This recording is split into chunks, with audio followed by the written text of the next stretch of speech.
explain that, you're excited. You're like, I never thought I would be pro, let alone be the best in the world at something. Second year is harder. Oh, I know. Second year is, I'm telling you right now, let's not talk about second year it. is harder. It makes me nervous. The second year is a year that you're not the favorite. People are gonna not like you. They're gonna root for second place. And it's gonna hurt because you're thinking, I've won. I deserve their respect. I'm on the mountain. They should just respect me. It sucks because you were once being the hunter and now you're being the hunter. And the people that were rooting for you sometimes are now like, well, we want to see this girl win. We want to see this guy win now. That's just human nature, right? After you win the second one, the fluke is out of your system. You're like, well, this was no fluke. This one win jinx. It's a great feeling. Third one, you go into it, I believe, for myself, a little bit more mature, a little bit more calm and collected, because you kind of understand the process. People are going to say what they want to say. They're like, I already won two. You know where you need to be traveling. It's a lot different, obviously, when you're the champ.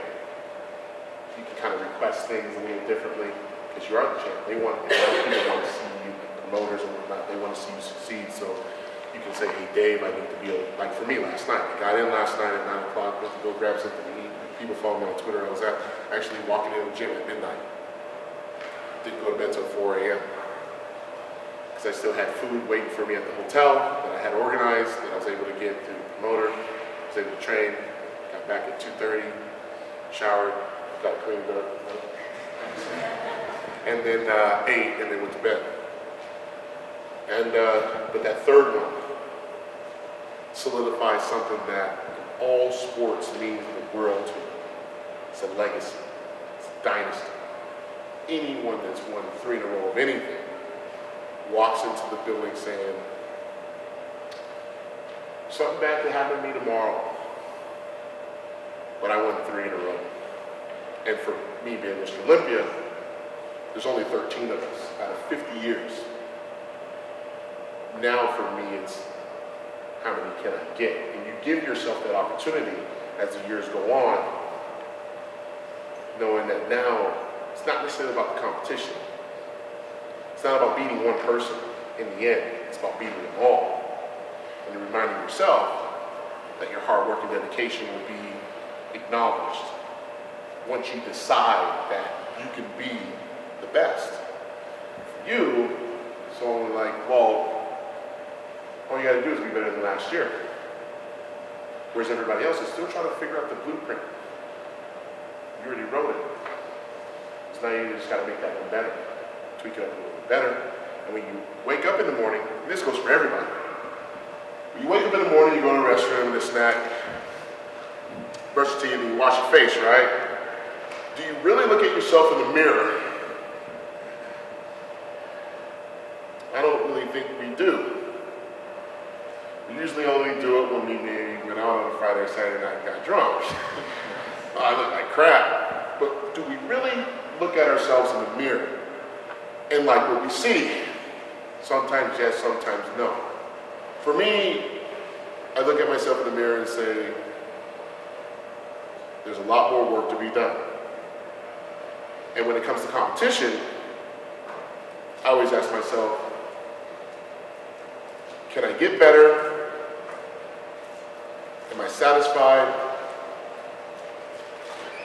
And am I having fun? And the third part is really important because with all the travel that you do, with all the handshakes you do, with all the stress that you hold, you have to ask yourself, am I having fun doing this? Because this started out as a hobby just like for you guys, for us.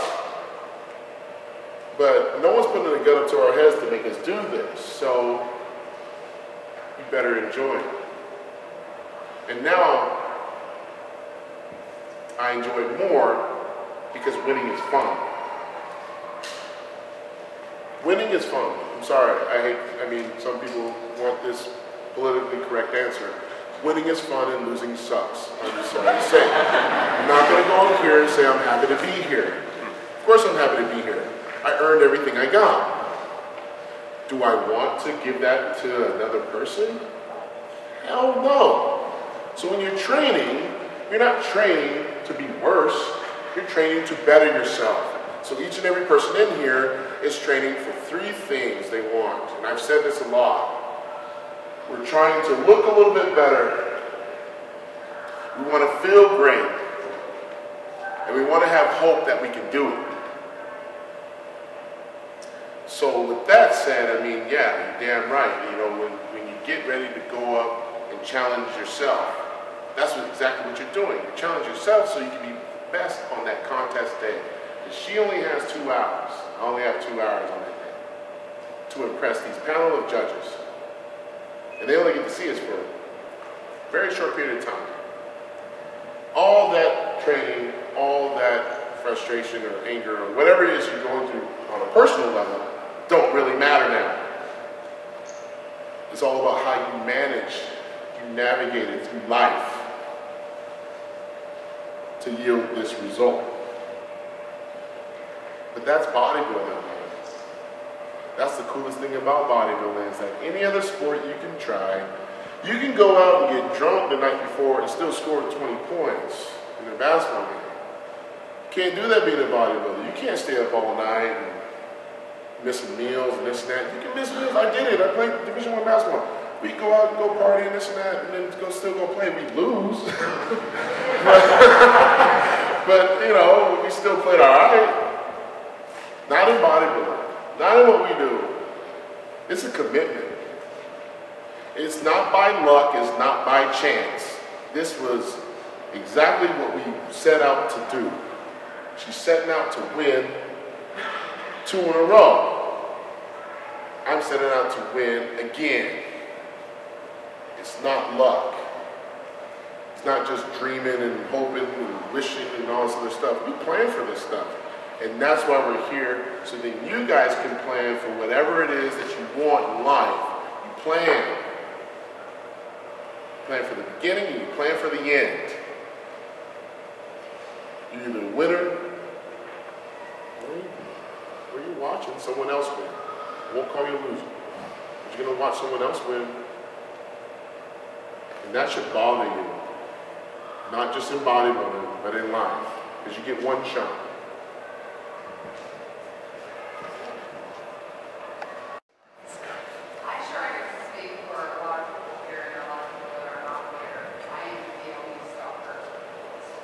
I love my stock. I was your first customer at the Arnold this year, and you signed my shirt, and I have a big banner on my wall in my basement, and I wear several of your outfits from Black Belt. The reason I bring that up is because my entry for my first was my first contest here. And it scares me. Why does it scare me? Because I get next to people that look like you and that are successful like me, but not only does it scare me, but it drives me even more. The shirt that you signed for me, I wear it. When I wear it, it makes me work harder. It makes me Wear that shit every day.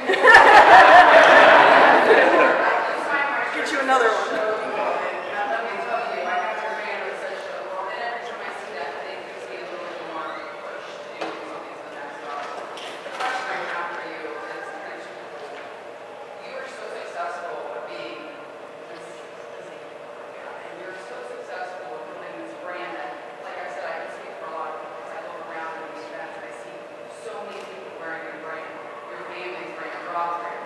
How do you find the balance knowing that this is like taking off like gangbusters? Your career as, you know, physique competitor is taking off like gangbusters. How do you not get excited and know which direction to get a partner to get to where you want to be? Because, I mean, right now I think you got it going on all over the place, and I'm not quite sure how I would like to drive myself to that. It's a good issue to have. Oh my God, it's the best issue to have. I mean, what more can you ask for? And when we started Flag Nor Fail, the whole meaning behind Flag Nor Fail is no surrender, no failure.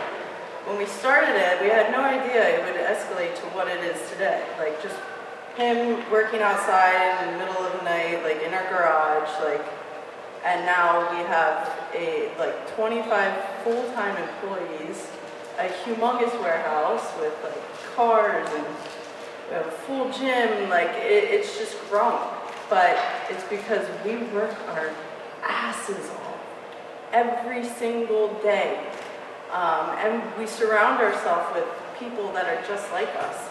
Like the guys that you see at our booth, they worked a full week and now they're working this weekend. Like Ross, and Ronnie. Ronnie's back there. Ross and Ronnie, say hi. And we got Drew's brother, family, but we surround ourselves with only people that kick ass, because that's what we're here to do, is just kick ass. Whether that's in our business or on stage. We want to look our best. We want to have everything needs to be the best. So I don't really know how to answer your question, how I deal with it. There's no dealing with it. I love every minute of it.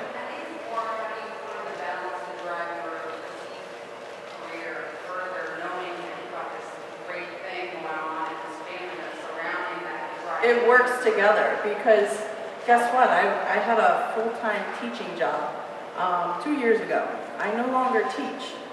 My job is when he told me he needs help. Like I was teaching, and then I'd come home, and then I'd work and try to fill orders with.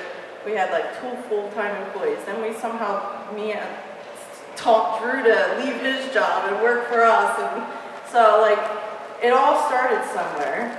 But now I have the availability that, you know what, like if I need an extra hour of sleep, we sleep in our warehouse. Our house is 15 minutes away from our warehouse. I haven't seen our house in about 5 months. No, really, it's bad. My brother moved in. Yeah, it's crazy. So, my brother has it so made right now. He's living in my house, but for free. But he watches our dogs and stuff, so it's much needed. But it works together, and I have the availability anytime I travel or someone wants to send me somewhere. Rob is always there to come with me. That's because we have his brother to watch over the warehouse, and then we have a staff of 20 awesome employees that kick shit out when we're not done. So it all goes hand in hand, and we all have to sort of work together to make not only our company grow, but me grow, because both ways just makes us both grow. So it works together. You have something to say, Rob? Yeah, I heard you say balance twice. If any of my crew looks at their life and thinks we're balanced, I'm probably going to fire him soon. Like seriously, but the idea of, hey, my life is balanced. I spend enough. There's no balance. I go out, I spend enough time with my wife. That's like the proper wife time. I spend enough time with my family. None of that happens. Everything's a mess. But that's the balance.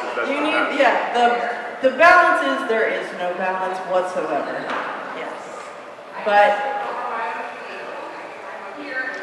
you just have to weigh out your what's more important, what needs to get done. It's all about priority. And then I will lose sleep at night just to make sure that I have food prepped for being here all weekend. So I stayed up till like 3 a.m. cooking all of my food for Friday, Saturday, Sunday.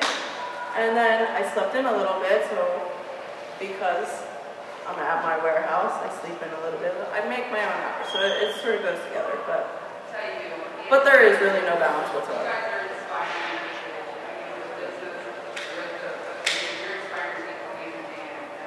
I never really looked up to an athlete or a business ethic as much as I do since I've been introduced to a brand and to you in general as a competitor to actually follow the journey that I'm trying to take position. It's amazing to me. The whole premise behind it is just do work. That's all you have to do, and it's not going to be easy. It's going to be hard. There were months where we didn't see each other at all or even talk to each other. Especially when I first started, I'd go 2 months we wouldn't even speak. like we didn't see each other. It was just him working because I was still teaching, and then I'd come home and I'd fold shirts.